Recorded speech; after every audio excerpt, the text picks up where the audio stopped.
জাঙ্কু, তোর নানা ভাই অসুস্থ হয়ে পড়েছে। কি বলছো মা? হ্যাঁ, আমাদের এক্ষুনি বেরোতে হবে। তুই তোর বাবাকে ফোন করে অফিস থেকে সোজা নিমতলি আসতে বল। আচ্ছা মা, তুমি কান্না করো না, আমি এক্ষুনি বাবাকে বলছি। আর তুমি গিয়ে কাপড় চোপড় গুছিয়ে নাও। হ্যাঁ, আমি গুছাচ্ছি, তুই রেডি হয়ে নিচে আয়। তারপরে আমি রেডি হয়ে মাকে নিয়ে চললাম নিমতলির উদ্দেশ্যে। ঢাকা থেকে প্রায় 4 ঘন্টা রাস্তা। যেতে যেতে বিকেল গড়িয়ে সন্ধ্যা। আমি আর মা নানা ভাই রুমে গিয়ে ঢুকলাম। বিছানায় শোয়া নানা আর পাশে বসা মামারা। মাথার কাছে একটি মেয়ে, সম্ভবত খালাতো বোন তে, আর মামিরা দাঁড়িয়ে। মা রুমে ঢুকেই কান্নাকাটি শুরু করলো। আমি একপাশে দাঁড়িয়ে আছি, মাথার কাছে বসে। তেও কান্না করছে। তেকে অনেক ছোট থাকতে দেখেছি, এখন অনেক বড় হয়ে গেছে। মামার বাড়ি আসি না প্রায় 5 বছর হয়েছে। মা মাঝে মধ্যে অবশ্য এসেছে একা একা, আমি আসতে পারিনি, পড়াশোনা আর কাজের চাপ। বাবা, তোমার এই অবস্থা কি করে হলো? আমি কতবার বলেছি তুমি চিন্তা করো না, সবকিছু ঠিক হয়ে যাবে। তুমি তো শুনবে না আমার কথা। চিন্তা করে করে এখন প্রেসার বাড়িয়ে মিনি স্ট্রোক করেছো।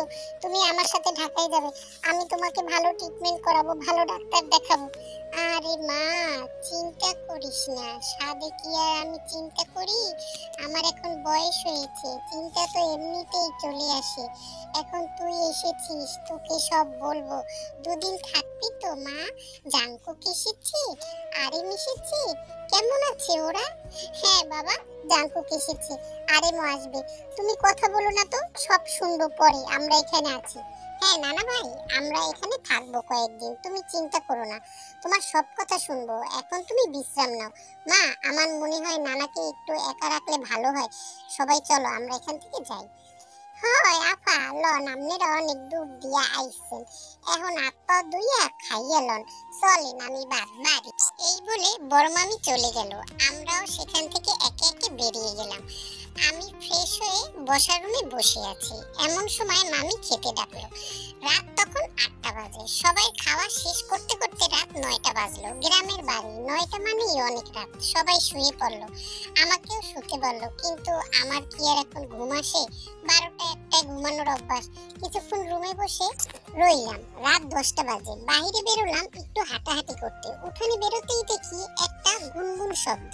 সামনে এগিয়ে দেখলাম কিসের শব্দ, বুঝতে পারলাম কান্নার শব্দ। কিন্তু এখন কান্না করছে কি? আর একটু সামনে এগোতেই দেখি বসে বসে কান্না করছে কে। বুঝতে পারলাম নানার জন্যই কান্না করছে। আসলে 7 বছর আগে আমার খালামণি মারা যায়। তারপরে খালু বিয়ে করে। সৎমার সংসারে তের কষ্ট হবে ভেবেই নানা ওকে নিজের কাছে এনে রাখে। মা অবশ্য বলেছিল আমাদের বাসায় নিতে, কিন্তু নানা রাজি হয়নি, কারণ সে তেকে বড্ড বেশি ভালোবাসে। এই মুহূর্তে কি করব কি বলবো বুঝতে পারছি না। মেয়েটি মাকে হারিয়ে অনেক কষ্ট পেয়েছে, আর এখন নানাও যদি, তাহলে ওর কি হবে ভেবেই মায়া লাগছে। আমি তের কাছে গিয়ে বললাম, তে কান্না করো না, নানা ঠিক হয়ে যাবে। ও কাপা কাপা কণ্ঠে বলল, আমি জানি, ডাক্তার বলেছে নানা মাসখানেকের মধ্যে পুরোপুরি সুস্থ হয়ে যাবে, কিন্তু এই কদিন আমাকে চকলেট আর আইসক্রিম কিনে কি দেবে? আর আমাকে ছেড়ে রাতের মায়ের থেকে কে বাঁচাবে? এতদিন তো নানার কথা বলে আমি পড়া ফাঁকি দিয়েছি, স্কুলে যাইনি, কিন্তু এখন আমাকে কে বাঁচাবে? মায়ের হাত থেকে আমাকে কেউ বাঁচাতে পারবে না। মেয়েটির কথা শুনে আমি কোমায় চলে যাওয়ার মতো অবস্থা। কি বলছে এই মেয়ে সব? এসব কি ভেবে বলছে, না না ভেবেই বলছে? বয়স তো একদম কম না, 15 হবে, দেখতেই মনে হয়। মাশাআল্লাহ, দেখতে শুনতেও সুন্দর, শরীরের গঠনও ভালো, দেখে মনে হয় 18 প্লাস, কিন্তু কথা শুনে তো মনে হয় 10 বছরের বাচ্চা। আমি তো কিছুই বুঝতে পারছি না। তারপরও বললাম, আচ্ছা আমি কালকে বিকেলে তোমাকে আইসক্রিম কিনে দেব। কথাটি শুনে মেয়েটি কান্না তো শেষ, আবার বলতে লাগে, সত্যি সত্যি? তাহলে কিন্তু 5টা কিনে দিতে হবে। আমি বললাম, 5টি কেন? আরে সোনামোনা আর রিঙ্কুর জন্য দিতে হবে না, না হলে তো আমার পেট পাড়িয়েই আইসক্রিম বের করে ফেলবে। ওরা কারা? ওরা আমার বন্ধু, কালকে তোমাকে পরিচয় করিয়ে দেব। এখন আমি যাই, শুধু শুধু ঘুমের 12টা বাজিয়ে দিয়েছি।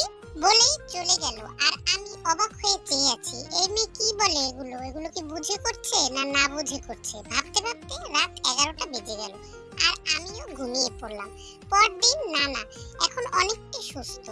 মা নানাকে উঠানে বের করলো একটু বাইরের আলো বাতাস খাওয়ানোর জন্য। আমি বসে আছি নানার পাশে। হঠাৎ দেখি তে দৌড়ে নানার কাছে আসলো আর কান্না করতে লাগলো। আমি ব্যাপারটা বোঝার চেষ্টা করলাম। মামি বলল, বাবা আর কত প্রশ্রয় দেবেন এই মাইয়ারে? এক সপ্তাহ স্কুলে যায় নাই, টই টই করে হেনে হুনে ঘুরে বেড়াইছে, এমনিতেই টাইনে মাইনে পাস করে, আর যদি এরকম করে হেলে আর পাস সহে দেখা লাগবো না। না না, তুমি বলো না আমি স্কুলে যাব না, তুমি অসুস্থ, তোমাকে রেখে আমি স্কুলে যাব না।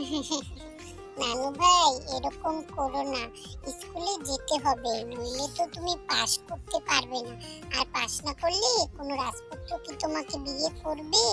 থাক বড় বৌমা, আজকে ওর স্কুলে যাওয়ার দরকার নেই, কালকে থেকে যাবে। নানু ভাই যাও, এখন তুমি গিয়ে খেলা করো, আমনের কারণেই দিন দিন বিগড়েই যাইতেছে মাইয়ারা। বড় বৌমা ওকে বকো না, ও আসলে দেখতেই বড় হয়েছে, মনটা ওর সেই ছোট্ট 10 বছরের বাচ্চাই রয়ে গেছে, যখন বুঝবে তখন সব ঠিক হয়ে যাবে। আমি নানার কথা শুনছি আর ভাবছি নানা ঠিকই বলেছে। এরপর বিকেল বেলা তে আমার কাছে এসে বলল, ওই ভাইয়া, আপনি না বললেন আমারে আইসক্রিম কিনে দেবেন, তো দেন। আমি বললাম, আচ্ছা চলো তোমার গ্রামটা ঘুরে দেখি আর তোমাকে আইসক্রিমও কিনে দেব। তারপরে দুজনে বেরিয়ে পড়লাম।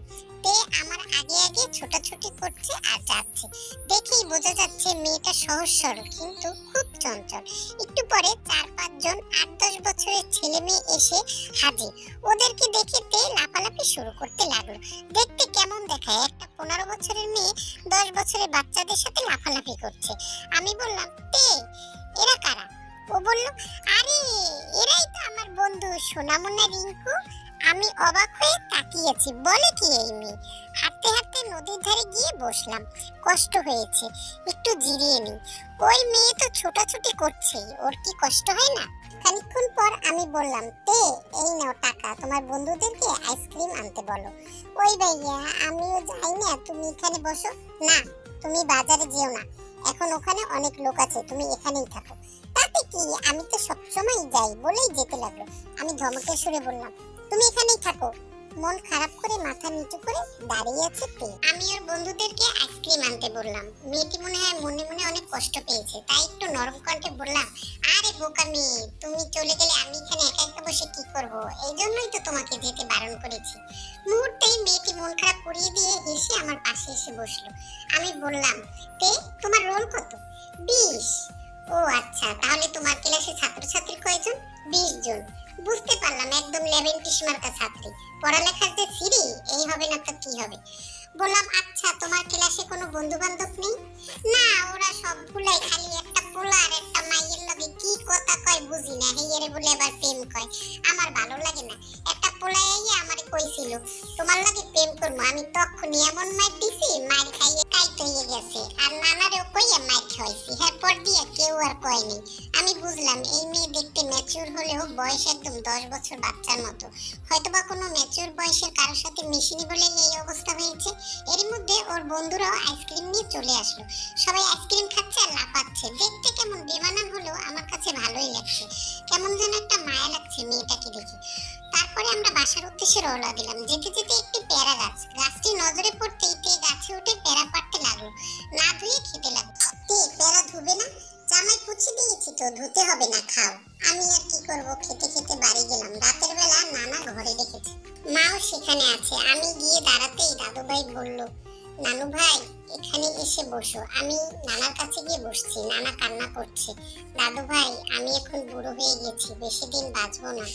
আমার কোনো আফসোস নেই বাঁচবো না বলে, কিন্তু তেকে নিয়ে অনেক চিন্তা হয়। ওকে যদি কোনো ভালো পাত্রের কাছে দিয়ে যেতে পারতাম তাহলে একটু চিন্তা মুক্ত হতাম। না না, এই কথা পরেও ভাবা যাবে, আগে তুমি সুস্থ হও। আমি নানার মাথায় হাত রেখে বললাম, দাদু ভাই আমার একটা কথা রাখবে? বলো নানা ভাই, তুমি তেকে বিয়ে করো। কি বলছো নানা, এখন ও অনেক ছোট, আর ওর তো বিয়ের বয়স হয়নি, আবার ও ম্যাচুরও না। আমি জানি দাদু ভাই, তাই তো চিন্তা করি, ওকে অন্য কোথাও বিয়ে দিলে ও ভালো থাকবে না, কারণ ও সমাজে মারপ্যাচ বোঝে না। ও অনেক ছোট, ওর মনটা শিশুর মতো। তোমাদের বাড়িতে গেলে তোমার মা ওকে নিজের মায়ের আদর যত্ন দিয়ে ওকে অবুঝ থেকে বুঝদার বানাতে পারবে। আসলে ছোট থেকে মাকে হারিয়ে মামা মামির সংসারেতে বড় হয়েছে, মায়ের ভালোবাসা পায়নি। মামিরা যে ওকে ভালোবাসে না এমন না, কিন্তু মায়ের যে একটা ভালোবাসার ঘাটতি ব্যথা তো রয়েই যায়। আমি আর কিছু বলতে পারছি না, নানা কান্না করছে, সাথে মাও কান্না করছে। এখন আমি কি বলবো, কি বলা উচিত আমার? একটা বাচ্চা মেয়েকে বিয়ে করে আমি কিভাবে সামলাবো? তে দেখতে খুবই সুন্দর, যে কেউ নজর কাড়বে, কিন্তু ওর বাচ্চা মেয়ে দেখলে ওর থেকে দূরে পালাবে সবাই। সবই বুঝতে পারছি, কিন্তু কি করবো এখন আমি?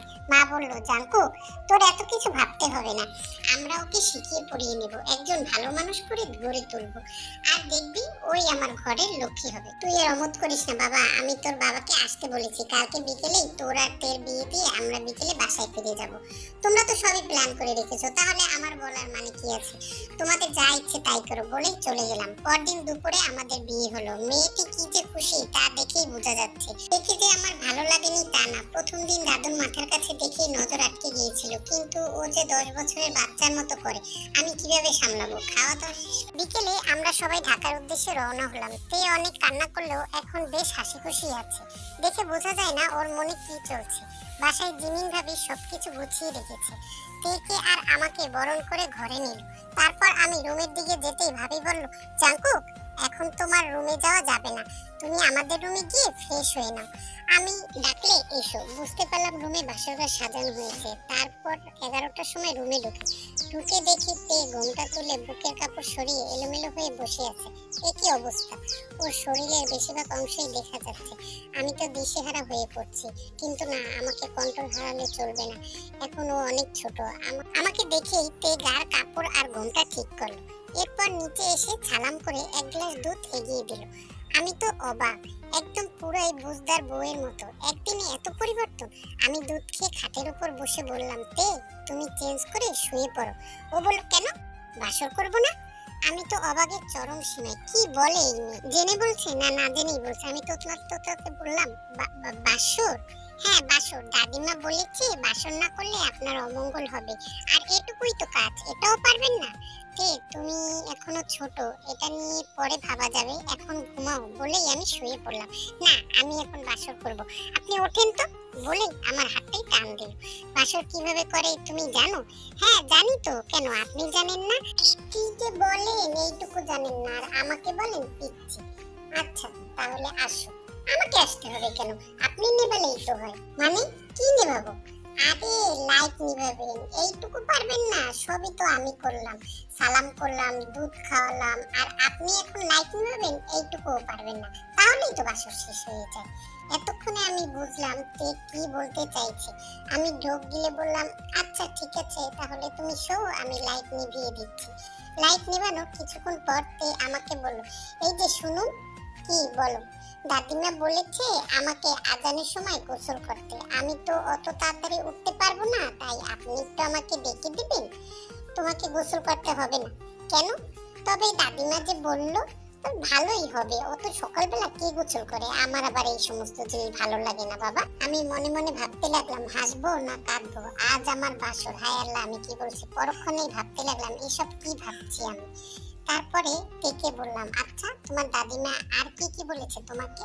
দাদিমা তো অনেক কিছুই বলেছে, কিন্তু আপনি তো কিছুই করলেন না। কি বলেছে তোমার দাদিমা, বলো না?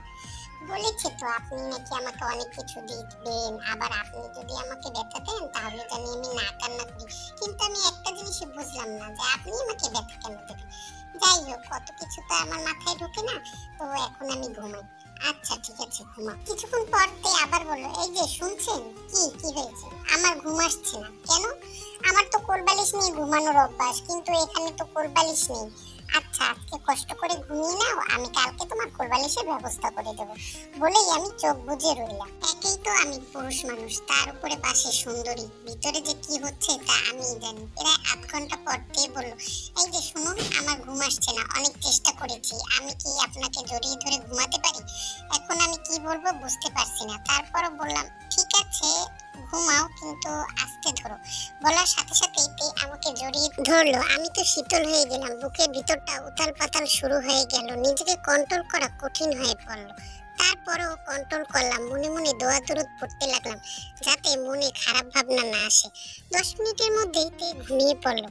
আর আমার যে কি অবস্থা তা তো বুঝতেই পারছো। সকালবেলা আমার আগে ঘুম ভাঙে, ঘুম ভাঙতেই পাশে তাকাতেই দেখি তে ঘুমিয়ে আছে। ঘুমন্ত তেকে অনেক স্নিগ্ধ আর সুন্দর লাগছে। ওকে দেখে মুহূর্তেই ঠোঁটের মাঝে হাসি ফুটে উঠলো। তের শরীরে কাপড় নেই, কাপড় নিচে পড়ে রয়েছে আর পায়ের রান পর্যন্ত দেখা যাচ্ছে। এলোমেলো শরীর অনেকটাই উন্মুক্ত হয়ে রয়েছে।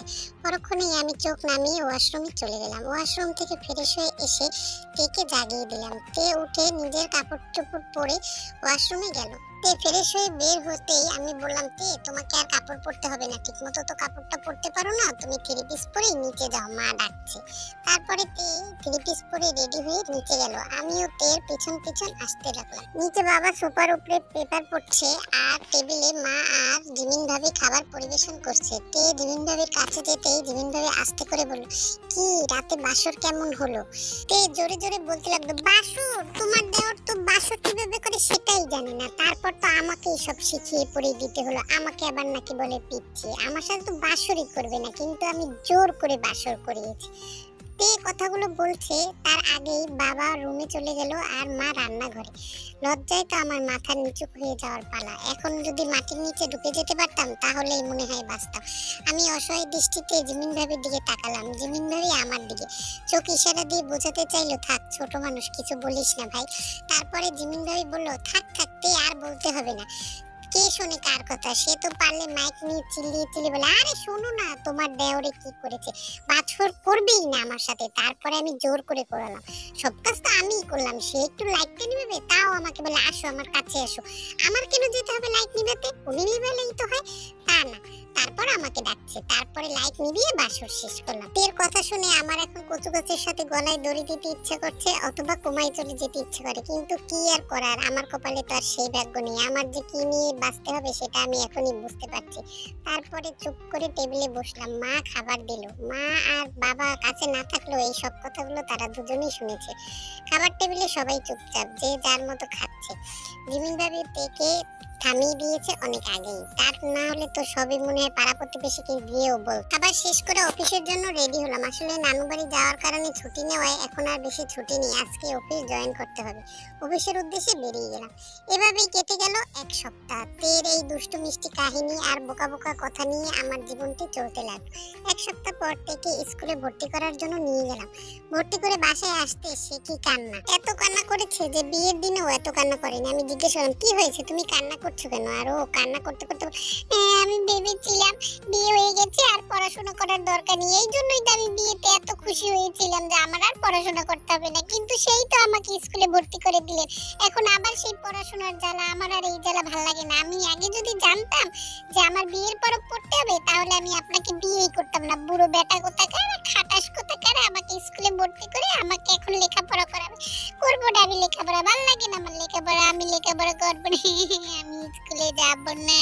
এর কথা শুনে বুঝতে পারলাম বিয়ের দিনও কেন এত খুশি ছিল। ও আচ্ছা, পড়াশোনা করা লাগবে না এই কারণেই। তারপরে তেকে বুঝিয়ে শুনিয়ে আইসক্রিম আর চকলেট দিয়ে ঠান্ডা করলাম আর বললাম, তোমাকে বেশি পড়তে হবে না, শুধু সন্ধ্যার পরে অল্প পড়লেই হবে আর প্রতিদিন স্কুলে গেলেই হবে, বেশি পড়াশোনার চাপ তোমাকে দেব না।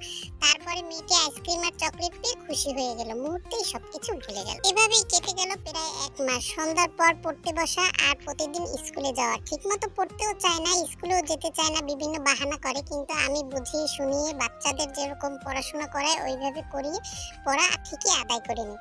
হঠাৎই একদিন সন্ধ্যায় পড়তে বসেছে, আমি খেয়াল করলাম তে মুখ গুমরা করে আছে। আমি জিজ্ঞেস করলাম, কি হয়েছে, মন খারাপ কেন? স্কুলে গিয়ে কেউ বকেছে? না, কেউ বকেনি, আপনার সাথে আমি কথা বলবো না, আমি রাগ করেছি। কেন রাগ করেছো? কেন, কি হয়েছে? আমার বান্ধবীর কয়েকদিন আগে বিয়ে হয়েছে, ও বলেছে ওর স্বামী নাকি ওকে কত ভালোবাসে, দিনের বেলাও কত কিছু দেয়, রাতেও কত কিছু দেয়। কই, আপনি তো আমাকে কিছু দেন না। আমি তোমাকে কিছু দেই না কেন? আমি তোমাকে আইসক্রিম চকলেট এগুলো কিনে দেই না? দেন তো, কিন্তু রাতের বেলা তো কিছু দেন না। ও তো বললো ওর স্বামী নাকি ওকে রাতের বেলা কত কিছু দেয়, কত আদর করে, কত ভালোবাসে। ও আচ্ছা, এই জন্য তোমার রাগ হয়েছে? তোমার কি আদর ভালোবাসার দরকার? দরকার না কি না চাই আদর ভালোবাসা, কিন্তু আপনি তো কিছুই দেননি, এতদিন বিয়ে হয়ে গেল এখন পর্যন্ত দেননি, আপনি আমাকে মোটেও ভালোবাসেন। আচ্ছা ঠিক আছে দেবো, তুমি চিন্তা করো না আর রাগও করো না। দেন তাহলে এখনই দেন, এখনই দিতে হবে। এখন কি দেওয়ার জিনিস, ওটা তো রাতে দেয়, পড়াশোনা শেষ করো তারপরে দেবো। এই কথা শুনেই তাড়াতাড়ি পড়া শেষ করে, নরমালি পড়তে পড়তে 10টা বাজিয়ে দেয়, কিন্তু আজকে 9টার ভিতরে পড়া শেষ। পড়া শেষ করে কই দেন, দেবেন বলে আমাকে কি দেবেন, ভালোবাসা দেবেন নাকি? দেন দেন তাড়াতাড়ি দেন। আরে বোকা, এখন সবাই খাওয়া দাওয়া শেষ করুক তারপরে, এটা গভীর রাত্রে দিতে হয়, এখন না। চলো চলো খাবার খেয়ে আসি।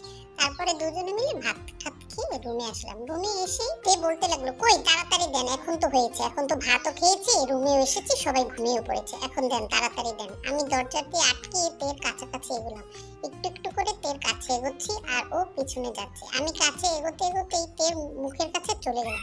হঠাৎই তে চিৎকার দিয়ে উঠে বলল কি ব্যাপার, কি ব্যাপার, আপনি আমার মুখের কাছে এসে কি করছেন? হ্যাঁ আমি কি আপনার কাছে ছ্যাপটাইছি নাকি, এখন আপনি আমাকে ছ্যাপ খাওয়াবেন? মানুষকে কত কিছু দেয়, স্বামী বউকে কত ভালোবাসা দেয়, আর আপনি আমাকে ছ্যাপ খাওয়াইতেছেন। ছি ছি ছি, আমি আজ কালকে জিমিন ভাবিকে বলে দেবো, বাবাকে বলে দেবো আপনি আমাকে ছ্যাপ খাওয়াতে চেয়েছেন। আমি কি করব কিছুই বুঝতে পারছি না। আমি তার সাথে সাথে তের মুখ চেপে ধরে বললাম আরে বোকা, না না শোনো, আমি একটা কথা বলতে চাইছিলাম তোমাকে। আসলে তোমার মুখের ওইখানে একটা ময়লা লেগে রয়েছে, আমি ওটা পরিষ্কার করতে যেতে চাইছিলাম। আর তুমি কি বলছো আমি তোমাকে ছ্যাপ খাওয়া, আমি তোমার সাথে এরকম করি কখনো? হ্যাঁ করি। তারপর থেকে বুঝিয়ে শুনিয়ে ঠান্ডা করে বললাম যে জিমিন ভাবি আর বাবাকে বলো না, ওখানে ওইটা ময়লা ছিল, ওইটা আমি পরিষ্কার করার জন্য এরকম করেছি, আর এই নাও তোমার গিফট বলেই আমি ওকে একটা চকলেট দিলাম। আর ও খুশি মনে চকলেট নিয়ে ঘুমিয়ে পড়লো। আর আমি মনে মনে ভাবতে থাকলাম আল্লাহ কি বাঁচা বেঁচেছি, কোনো অঘটনের হাত থেকে বেঁচে গেলাম। যদি কোনো ভুল করতাম তাহলে তো কালকে আমার মান সম্মান সব প্লাস্টিক হয়ে যেত। পরদিন সকালবেলা তেকে স্কুলে যাওয়ার সময় বললাম তে, তুমি তোমার বান্ধবীর কাছ থেকে ভালো করে জেনে নিও যে তোমার বান্ধবীর বর তাকে রাতের বেলা কি কি দেয়, ঠিক আছে? তাহলে আমিও তোমাকে সেইগুলো দেব, বুঝছো? ভালো মতো জেনে তারপরে আমাকে বলো। কথাটি বলে তেকে স্কুলে দিয়ে আসলাম। এরপরে কেটে গেল প্রায় অনেক দিন, মাঝে তের প্রি টেস্ট পরীক্ষাও শেষ, টেস্ট পরীক্ষাও শেষ হয়ে গেছে। পরীক্ষায় অত ভালো রেজাল্ট না করলে মোটামুটি খারাপও করেনি, ভালোই করেছে। এখন সামনে এসএসসি পরীক্ষার জন্য প্রস্তুতি নিচ্ছে তে। কিন্তু তের মাঝে অনেক বেশি পরিবর্তন আমি লক্ষ্য করছি। এখন আর তে আগের মতো হুটহাট একটা কথা বলে না, আর কেমন যেন আমাকে দেখলে লজ্জা লজ্জা পায়। আমিও ভেবে পাই না তের ভিতরের এই পরিবর্তনের কারণ কি। তারপরেও ওকে কিছু বলি না, কারণ বললে আবার ও যদি সবাইকে সবকিছু বলে দেয় তাহলে তো আমারই মান সম্মান নিয়ে টানাটানি বাজবে। কিন্তু তের এই পরিবর্তন আমি লক্ষ্য করছি বেশ কিছুদিন ধরে।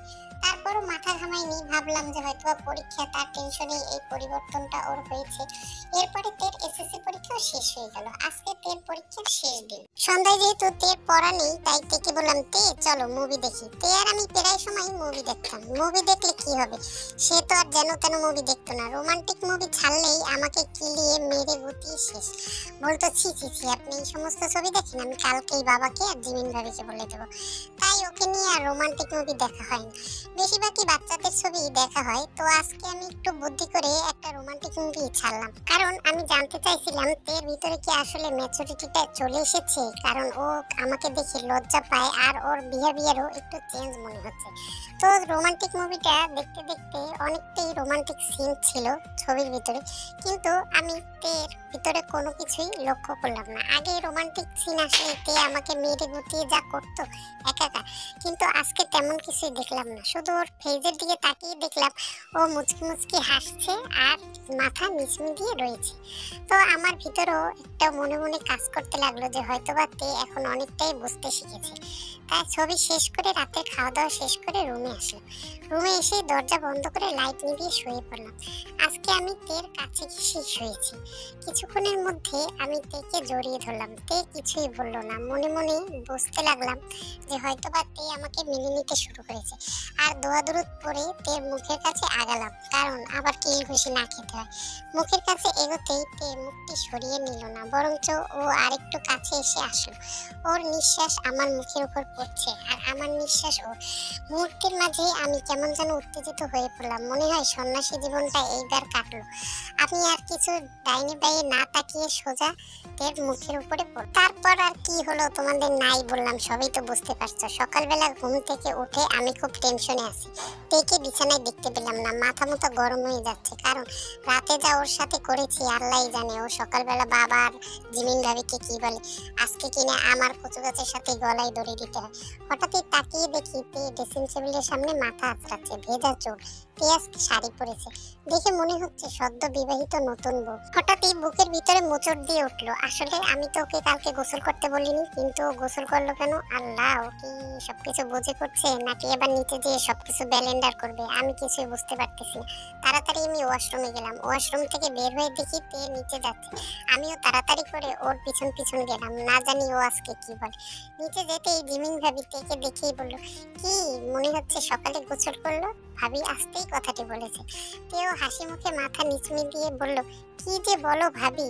তেও কথাটি খুবই আস্তে বলেছে। বাবা পেপার পড়ছে, মা রান্নাঘরে, কিন্তু কেউই কথাটি শুনলো না। মনে মনে আল্লাহকে ডাকছি আর বলছি, এই বুঝি সন্ন্যাসী জীবন কাটলো আর আমার জীবনে সূর্যের আলো উঠলো। মনে হয় তে এবার সবকিছুই বুঝতে পেরেছে। যাই হোক, সকালে নাস্তা খেয়ে সবাই যার যার কাজে চলে গেলাম, আমিও চলে গেলাম অফিসে। অফিসে গিয়ে তের কথাই ভাবছি। ওর বান্ধবীর বিয়ের পর থেকেই তের ভিতরেই পরিবর্তন। মনে হয় ওর বান্ধবী ওকে সবকিছু শিখিয়ে পড়িয়ে দিয়েছে আর আমার সন্ন্যাসী জীবন থেকে মুক্তি দিয়েছে। মনে মনে খুব খুশি লাগছে। যেহেতু কালকে তের ফার্স্ট টাইম ছিল, তে অনেক কষ্ট পেয়েছে, তারপরও জিমিন ভাবি আর বাবা মাকে কিছুই বলেনি। এতে আমার জন্য ভালোই হয়েছে। মনে হয় তে এখন সবকিছুই বুঝতে পেরেছে। আজকে তের জন্য কিছু একটা গিফট নিয়ে যাব, মনে মনে সিদ্ধান্ত নিল। হঠাৎই ফোন বাজলো। হ্যালো, আপনার কি বাসায় আসতে দেরি হবে? হ্যাঁ, আজকে আমার একটু মিটিং আছে, আমি আজকে মিটিং এ ডিনার সেরে তারপরে বাসায় আসবো। আসতে আসতে হয়তো বা 9টা-10টা বাজে। আচ্ছা ঠিক আছে, আসার সময় একটা বেলি ফুলের মালা নিয়ে আসেন। আচ্ছা ঠিক আছে বলেই ফোনটা রেখে দিল। মিটিং শেষ হতে হতে রাত 9:30। তো আমি বাসার উদ্দেশ্যে রওনা দিলাম। হঠাৎই মনে পড়লো বেলি ফুলের মালার কথা। তো বেলি ফুলের মালা নিতে দোকান খোঁজাখুঁজি করছি, প্রায় দোকানই বন্ধ হয়ে গিয়েছে। তো একটি ফুলের দোকান খোলা ছিল, ওখানে গিয়ে একটি বেলি ফুলের মালা কিনলাম, সাথে কয়েকটা গোলাপ ফুল। তার পাশেই একটা জুয়েলারির দোকান ছিল। হঠাৎই মনে হলো যে তের জন্য একটা গিফট কেনার কথা ভেবেছিলাম, তো এখান থেকেই নিয়ে যাই। জুয়েলারির দোকানে ঢুকে তের জন্য একটি 6 ছোট্ট দেখে আংটি কিনলাম। আংটি কিনে বাসার উদ্দেশ্যে রওনা। বাসায় ঢুকে জিমিন ভাবি দরজা খুলে দিল। সোজা উপরে চলে গেলাম। সবার খাওয়া দাওয়া শেষ হয়ে গেছে, প্রায় 10টা বাজে। রুমে ঢুকতেই দেখি রুমটা পুরো অন্ধকার। আমি থেকে ডাকতে শুরু করলাম, কিন্তু কোনো সাড়া শব্দ নেই। তারপরে আস্তে আস্তে অন্ধকার রুমে ঢুকে লাইট জ্বালাতেই আমি অবাক হয়ে গেলাম। রুমটা পুরোই ফুল আর বেলুন দিয়ে সাজানো। খাটের উপরে তে লাল শাড়ি পরে বসে আছে। আমি তো অবাকের চরম সীমা। কি ব্যাপার, আমি কি আমার রুমে ঢুকেছি না অন্য কারো রুমে ঢুকে পড়েছি? তারপরে খাটের কাছে গিয়ে বললাম, তে। তে মাথা উঁচু করে তাকিয়ে তারপরে নিচে এসে আমাকে সালাম করলো আর এক গ্লাস দুধ দিল। সেই প্রথম দিন বিয়ে রাতের মতো, কিন্তু তার ভিতরে একটু তফাৎ ছিল।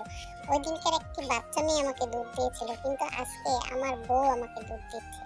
যাই হোক, দুধটি খেয়ে আমি বিছানায় বসলাম আর বললাম, কি এই অবস্থা কেন? তে একটু মুচকি এসে বলল, আসলে আমি আপনার সাথে অনেক অন্যায় করেছি। আমি আসলে তখন অনেক ছোট ছিলাম, বয়সে না মনের দিক থেকে, কিন্তু এখন আমি বুঝতে শিখেছি। আর আমি জানি একটা ছেলের জন্য তার জীবনের প্রথম রাত, বাসর রাতের অনেক আশা আকাঙ্ক্ষা থাকে, একটা মেয়ের জন্য থাকে, কিন্তু তখন তো আমি অনেক কিছু বুঝতাম না। তাই আমি আপনার অনেক কিছুই আশা আকাঙ্ক্ষা পূরণ করতে পারি। তাই ভাবলাম, পিছনে আমি যা করেছি তা তো আর ফিরিয়ে দিতে পারবো না, তো সামনে আপনার জীবনটা আরো মধুময় কিভাবে করা যায় সেজন্যই এই ব্যবস্থা। আপনি কি আমাকে ক্ষমা করতে পেরেছেন? ক্ষমা তো তোমাকে কবেই করে দিয়েছি আমার পিচ্চি বউ। তোমাকে ক্ষমা না করলে তোমার সাথে এতদিন আমি কিভাবে থাকলাম? আর তোমাকে আমি ভালোবাসি সেই প্রথম দিন থেকেই। তোমার বাচ্চামিগুলো আমার খুব ভালো লাগে। তোমার কাছে আমি কিছুই চাইনি, তুমি যে আমার সন্ন্যাসী জীবন থেকে মুক্তি দিয়েছো এটাই আমার কাছে অনেক, আর কিছুই আমার দরকার নেই। আমি যে কত দোয়া কালাম পরে ঘুমাতাম তুমি কি জানো? কারণ আমার পাশে তুমি, আর আমি নিজেকে কত কষ্ট করে কন্ট্রোল করেছি। যাই হোক, এখন থেকে আর নিজেকে কন্ট্রোল করতে হবে না, আমি যে তোমাকে নিজের করে পাবো এই ভেবেই আমার ভালো লাগছে। এরপরে আমাদের দুজনের সুখের সংসার শুরু হলো, আর আমার বাচ্চা বউ আমার কাছে ম্যাচুরিটি হিসেবে ধরা দিল। হয়তোবা ওই দিন রাত্রে আমি যদি ওকে জোর করতাম, জোর করে সবকিছুই হয়তোবা পেতাম, কিন্তু আজকের এই ভালোবাসাটা আমি ফিরে পেতাম না। ভালোবাসা কখনোই জোর করে হয় না। একজন আরেকজনকে যখন পরিপূর্ণভাবে ভালোবাসবে তখনই সেই সংসারটা টিকবে। তো এইভাবেই আমাদের সুখের সংসার চলতে লাগলো। আর তোমরা সবাই দোয়া করো আমার এই বাচ্চা বউকে নিয়ে, যেন আমি আমার সংসার জীবনে আরো সুন্দরভাবে এগিয়ে যেতে পারি।